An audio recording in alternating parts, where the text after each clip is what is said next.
Dari 8.560 itu kita melakukan validasi data, Pak. Nah, disinilah mungkin yang dirasakan atau didapat informasi ada simpang siur di antara semua pegawai non ASN kita.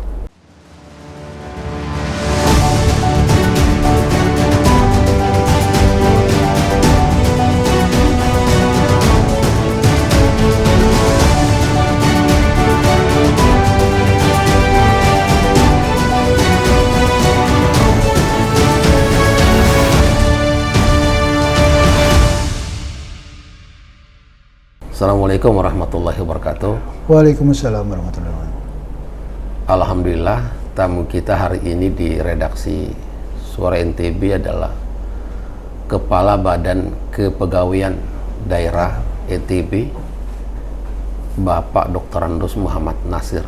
Apa kabar Pak Nasir? Alhamdulillah sehat Bang Agus. Sehat ya, alhamdulillah. Kita akan berbincang-bincang tentang seleksi penerimaan pegawai pemerintah dengan perjanjian kerja P3K. Pak Nasir, pendataan pegawai honor ya atau pegawai kontrak di Pemprov NTB ini masih berlangsung ya Pak Nasir? Tahap validasi, Pak. Oh, validasi ya. Validasi data untuk pendataan pegawai non ASN, Pak.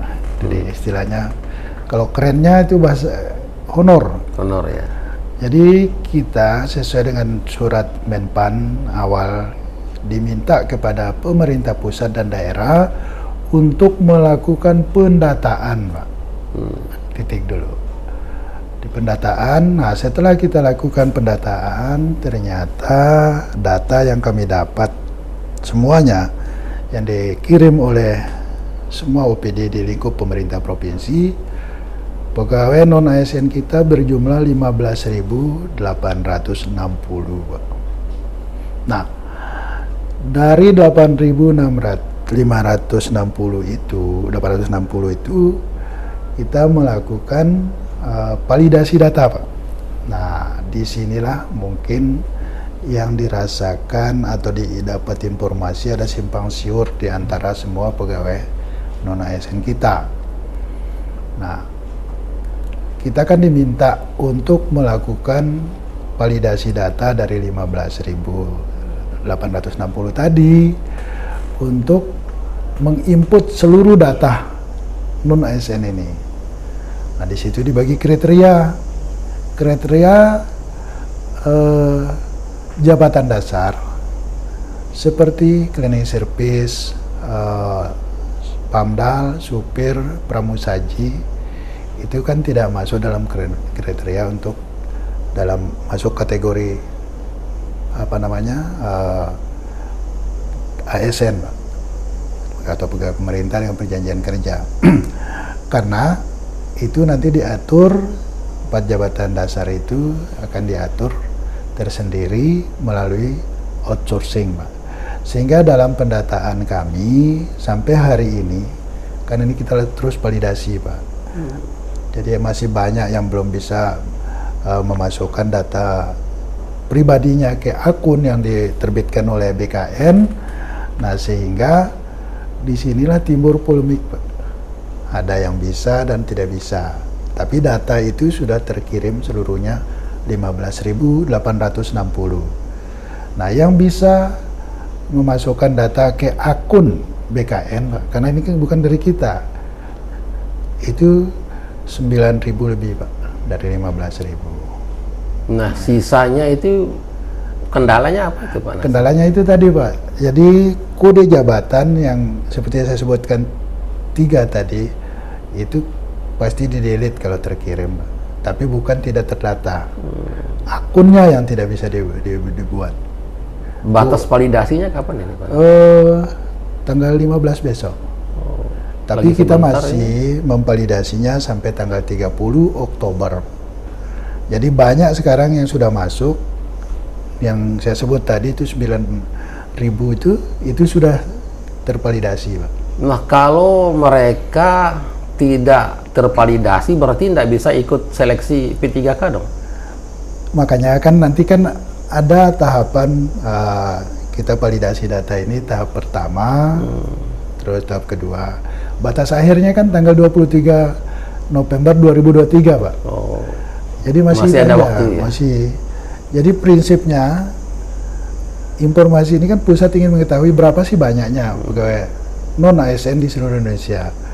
Jadi apa kebijakannya belum ada. Nah, kalau seleksi P3K itu belum ada waktunya ya? Untuk guru memang sudah ada perencanaan. Kalau guru kan sudah jelas aturan dia dibuat oleh pusat. Dan kami juga sudah dapat formasinya, Pak. Khusus guru ya? Khusus untuk guru, kita tidak akan lagi menyeleksi tes, Pak. Jadi yang sudah lulus passing grade di seleksi pertama dan kedua tinggal ranking aja, Pak. Kita mendapat formasi 3.416, Pak. CNTB atau hanya Bukan, hanya provinsi. Oh, provinsi NTB. Jadi di masing-masing kabupaten Ada, Pak. ada juga. Nah, tapi khusus untuk guru sudah ada juknisnya dari Kemendikbud. Jadi mereka itu tinggal kita aja, Pak. Ambil aja rankingnya. Nah, cuma sekarang ini kan lebih nyaman kita sedikit dari kebijakan pusat. Nggak dulu tahun sebelumnya kan langsung pusat menentukan.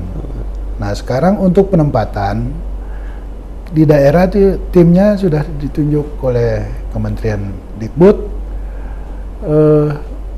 BKD, Dikbud, sama kepala sekolah dan pengawas, agar nanti penempatannya betul-betul untuk guru ini tidak keliru. Jangan sampai orang sudah ditempatkan di salah satu sekolah tapi tidak punya jam mengajar. Nah, sehingga dalam penentuan nanti penempatan tentu kita libatkan kepala sekolah. Nah, kewenangan tim itu apa tuh? Itu, Pak, akan menentukan kepastian, misalnya seorang guru honor yang sudah lulus passing grade, dia mengajar pada pelajaran matematika. Misalnya kita rencana di SMA 1 Mataram, ternyata SMA 1 Mataram kan udah penuh, Pak. Nah, itulah kita libatkan kewenangan kita menentukan di sekolah mana yang masih membutuhkan guru matematika, seperti itu. Nah, kalau data guru honor di NTB itu berapa semua? Sisanya lagi 5.000. 5.000. Nah, kuota kita hanya 3.416 untuk formasi 2022, Pak. Jadi tidak semua Belum, Pak. Guru honor ini Diangkat bisa tahun ini belum, P3K, Pak. belum ya. Jadi formasi. Nah, untuk tenaga kesehatan juga sudah ada, Pak. Cuma tenaga kesehatan yang dibiayai dari Belut ini tidak bisa membuat akun karena ada pedoman khusus yang diterbitkan oleh Kemenkes nanti, Pak. Jadi ada mekanisme. Tapi kami catat semua, Pak. Anunya itu data jumlahnya. Kita punya data di NTB ini kan 2.000-an lebih. Dan itu sudah terekspor datanya ke Kemenkes, Pak. Nanti Kemenkes akan membuat juknis dengan pola rekrutmennya. Nanti kayak model apa. Tetap juga daerah dilibatkan, Pak. Enggak samaan dengan guru ya, tenaga kesehatan ini? Belum petunjuk teknisnya dari kesehatan belum, Pak. Tapi yang jelas guru itu memang sudah ada schedule-nya. Akhir Oktober ini kita mulai tim itu akan melakukan sosialisasi dulu. Nah, setelah itu baru kita validasi datanya. Setelah itu kita kirim ke pusat. Pusat menetapkan, kita tinggal berkas saja. Oh, jadi tenaga kesehatan belum ya? Belum, Pak. Nah, sehingga sekarang ini tenaga kesehatan kan ya sempat mau ada aksi tapi langsung kami sampaikan, datang ke rumah sakit menjelaskan semua. Jadi walaupun tidak bisa buat akun, Pak, dia ada nanti juknis tersendiri dari Kemenkes yang kita pakai sebagai acuan seleksi tenaga kesehatan. Begitu juga tenaga teknis masih kita tunjuk teknis, Pak. Yang sudah ada keluar petunjuk teknisnya sekarang baru guru, Pak, dari Kemendikbud. Kalau yang di luar guru ya, umum misalnya? Belum ada ya? Jadwal Jadwalnya, seleksinya? jadwal belum ada, Pak. Cuma kuotanya sudah dapat kita, Pak. Formasinya Berapa 216 kalau nggak salah. yang umum? Umum. Teknis namanya, Pak. Bukan umum, teknis. Jadi Tenaga di situ teknis ada, gitu ya? Ya, ada 3 kategori: tenaga kesehatan, tenaga pendidik, dan tenaga teknis. Nah, kalau tenaga teknis itu apa saja, Pak Nasir? Ya, kegiatan teknis tadi kan seperti kita butuhkan surveyor, contohnya seperti itu, polisi kehutanan, apa. Nah, termasuk juga operator komputer, itu teknis kategorinya. Dari jumlah tenaga honor ya, terus kita melihat kuota jatah NTB ini masih kecil ya. Kecil, Pak. Data itu Kan 15.000 kan. Iya. Setelah masuk, Terus ya, kan 15.000 kan. iya, Terus yang kuota kita hanya 4.000. tambah yang 200 Ya. yang teknis itu. Ya, Jadi masih banyak yang Pak. belum bisa menjadi P3K itu. masih, Pak. Masih banyak. Sehingga asumsi kalau dari ini kan teknisnya kebijakannya ada di Menpan, Pak. Teknisnya di BKN. Asumsi kepala BKN itu akan menyelesaikan dari seluruh permasalahan non ASN di Indonesia ini butuh waktu 2-4 tahun. Nah, rapat APKASI, Asosiasi Pemerintah Kabupaten se-Indonesia, mereka minta 5 tahun akan menyelesaikan. Walaupun di dalam PP 49 tahun 2018 tentang perjanjian pengangkatan pegawai dengan perjanjian kerja, yaitu batasnya 28 November 2023. Tetapi melihat data yang masuk, yang sudah bisa diimport datanya, bisa buat akunnya, kan sudah 2 juta lebih, Pak, masuk ke sana, ke pusat. Jadi kami tetap pantau itu, Pak. Jadi tugas kami di pemerintah provinsi dan kabupaten kota ini memfasilitasi semua tenaga-tenaga non ASN kontrak kita. Jika ada yang merasa, kan akun ini kan bisa dibuat Pak, dibuka bebas, Pak. Nah, merasa saya belum, mereka akan datang, sampaikan, nanti kita lihat apanya yang belum. Nah, kita langsung masukkan dulu, Pak. Masukkan di akun BKN. Sekarang memang belum buka, tapi kami sudah isi semua. Nah, nanti akun itu dibuka oleh BKN dengan sendiri, nanti akan terbuka semuanya yang memenuhi syarat. Kalau seleksi untuk PNS? Untuk PNS tahun ini kita tidak terima formasi, Pak. CPNS-nya tidak ada, hanya P3K toh. Oh ya, P3K. Kalau tahun depan? Itu belum Pak. Oh, belum ya. Tapi tetap kita usulkan. Ya, mungkin pemerintah itu akan menyelesaikan masalah tenaga honor ini dulu, Pak. Jadi masalah. Tapi tenaga honor ini kan boleh ke PNS, boleh ke P3K kan? Jika memenuhi syarat dari sisi kompetensi, pendidikan, dan usia, Pak. Usia PNS untuk CPNS sampai usia 36 tahun. Nah, kalau di atas 36 tahun berarti tidak bisa lagi, Pak. Dia kalau Tapi dia ikut P3K. P3K. Karena P3K ini syarat usianya 20 sampai 56, Pak. 20 tahun sampai 56 tahun. Nah, kalau seleksi tenaga teknis itu nanti ada mekanisme seperti tenaga guru kemarin kan sama dengan kita seleksi kompetensi guru. Nah, mereka nanti tergantung petunjuk teknis dari kementerian dari pusat, Pak, kita tidak ikuti. Kalau minta pakai CAT ya Pak, kita pakai CAT semua. jadi petunjuk pelaksanaan untuk tenaga teknis ini belum ada ya? Belum ada sama tenaga kesehatan. Oh, tenaga kesehatan belum ada. Yang ada ini guru. Guru, Pak.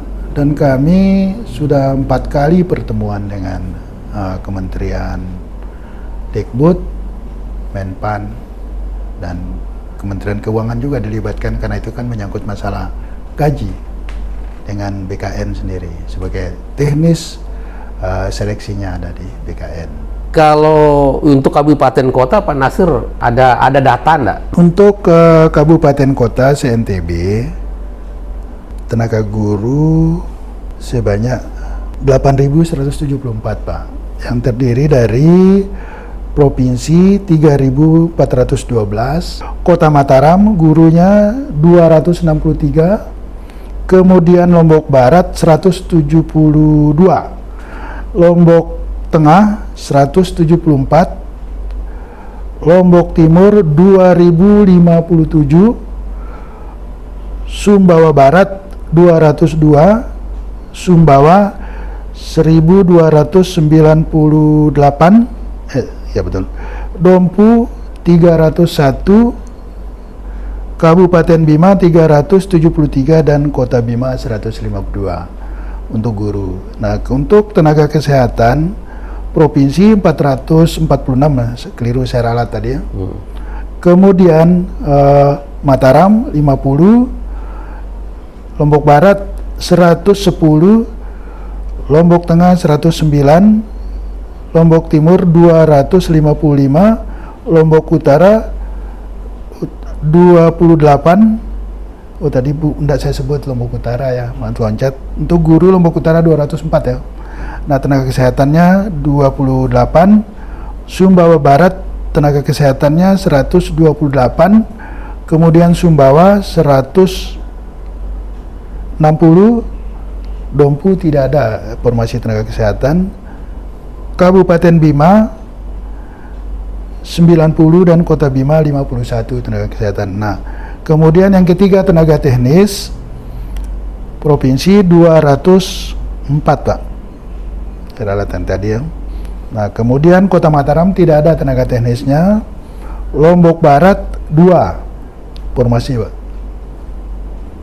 kemudian Lombok Tengah 89 ya 89, Lombok Timur 85, Lombok Utara 16, Sumbawa Barat 221, Sumbawa 139, Dompu tidak ada, kemudian Kabupaten Bima 86, dan Kota Bima 72. Nah, sehingga keseluruhan formasi untuk P3K yang terdiri dari tenaga guru, kesehatan, dan tenaga teknis di Provinsi NTB jumlahnya 11.506. Nah, kalau kuota ini keputusan pusat itu apa ada usulan dari daerah ya? Ya, memang dasarnya dari daerah mengusulkan, nanti Kementerian Pan-RB menetapkan kuota. Tapi setiap kuota yang kita usulkan belum pernah bisa memenuhi apa yang kita usulkan sesuai kebutuhan kita. Karena dasar usulan ini juga akan memperhatikan kemampuan keuangan negara dengan gaji. Jadi kita harus paralel, makanya kami dalam hal seleksi, walaupun kuotanya sekian, kalau di BKAD bilang tidak punya gaji, tentunya kami akan kurangi. Jadi disesuaikan dengan kekuatan keuangan daerah ya? Ya, tetapi untuk formasi ini, karena kita rapat beberapa kali, nanti DAU yang akan ditransfer ke daerah itu di label langsung Pak. Jadi tidak bisa digeser kemana-mana. Untuk gaji P3K sekian, kita sudah hitung, sudah dapat angkanya, terpenuhilah data kita yang jumlah kuota yang ada di kita. Nah, untuk kuota usulan NTB berapa kemarin? Kalau untuk kuota kita kan 5.000. Yang diusulkan kemana berapa? Yang diusulkan 5.000. Terus yang diputuskan pusat? 3.460 itu. Nah, karena tahun 2023 kan tidak boleh ada lagi honor kan? Nah, sementara tidak semua honor bisa menjadi P3K. Makanya nanti pasti ada regulasi akan diterbitkan. Kalau disuruh berhentikan kan kita dapat bayangkan Pak, masalah yang kita hadapi, masalah sosial kita di daerah. Jadi sekarang ini belum ada istilahnya dirumahkan Pak. Menpan itu meminta kepada kita di daerah dan di pusat itu data saja dulu semuanya. Kirim data itu nanti sudah terhimpun secara keseluruhan di Menpan. Barulah nanti tingkat kementerian lembaga akan melakukan kajian langkah apa solusinya. Jadi belum ada keputusan apapun ya terkait yang tidak bisa menjadi P3K. Belum ada, Pak. Jadi gini, Bang, sedikit juga mungkin melalui forum ini kan ada isu yang sudah tidak nyaman bagi antara mereka. Baru bisa dia membuat akun itu merasa diri sudah lulus P3K. Saya berapa kali saya luruskan itu, tapi tetap aja datang ke kantor menanyakan itu. Padahal membuat akun ini tujuannya kalau dia formasinya ada, dia dapat di situ, jadi tidak perlu nanti dia akal-akali sama orang, Pak. Kita buka nih lebar, tidak ada biaya sama sekali. Jika ada masalah, tentunya kami sebagai pengelola kepegawaian mencatat masalah itu. Kita kirim masalahnya ke pusat supaya ada penyelesaian. Tapi kami tetap di daerah ini membantu mereka semua, Pak. Jadi jangan sampai satu tercecer itu sama saja kita gagal. Karena akan membuat masalah besar. Makanya saya data aja dulu, bagaimana, dari mana sumber gajinya nanti saya pikir. Yang penting data ini sudah kita sampaikan ke pusat. Sekian kita punya pegawai non ASN kita. Jadi orang yang sudah tervalidasi bukan berarti dia sudah diterima sebagai P3K. Belum. Jadi ada yang pengertiannya seperti itu ya? Bukan, ada banyak, Pak. Jadi bahkan teman-teman, biar tidak salah pengertian. Biar tidak. Saya teman-teman PNS kita di OPD, dia juga ikut, ada yang mengompori seperti itu, Pak. Saya tanya, kapan kita buka formasi, kapan kita tes, kok bisa lulus gitu. Ada beberapa kepala OPD juga nanya ke saya. Padahal kami sudah kirim surat, Pak, bahwa saat ini kita hanya melakukan pendataan, belum ada untuk apa-apa. Karena data yang terkumpul sekarang di pusat itulah bahan pemerintah pusat untuk menentukan kebijakan terhadap penyelesaian masalah pegawai non ASN ini. Memang kalau untuk tenaga Pamdal, CS, supir, dan pramusaji itu melalui outsourcing, Pak. Sudah jelas itu surat edaran Menpan. Nah, karena dia ini tidak bisa buat akun, dia merasa dirinya disebut kata out itu dikira dia diberhentikan. Padahal bahasa kerennya outsourcing, Pak. Kalau bahasa Indonesia kan alidayah dah. Tapi kan begitu kita ketemu, Pak, saya tidak bisa buat akun, saya dipecat. Enggak, saya bilang. Tidak ada istilahnya diberhentikan di dalam surat itu, Pak. Hanya mintanya di data. Data itu harus kita sampaikan apa adanya. Nah, kita kan belum tahu kebijakan kabinet yang akan datang juga. Tapi kalau tidak ada data, tidak lengkap data yang kita kirim, kan kasihan mereka. Nah, sehingga saya minta sama teman-teman, termasuk teman-teman di kabupaten, data aja semua apa adanya. Makanya kayak kemarin kan membengkak, Pak. Lombok Timur dari dia bilang 6.500 menjadi 16 hampir 17.000. Biarkan aja dia data itu terkirim. Nah, nanti pemerintah itu supaya jelas langkah-langkah penyelesaian itu yang dimaksud. Terima kasih Pak Nasir atas waktu dan kesempatannya berbincang-bincang dengan kami. Lebih kurangnya mohon maaf. Wassalamualaikum warahmatullahi wabarakatuh. Waalaikumsalam warahmatullahi wabarakatuh.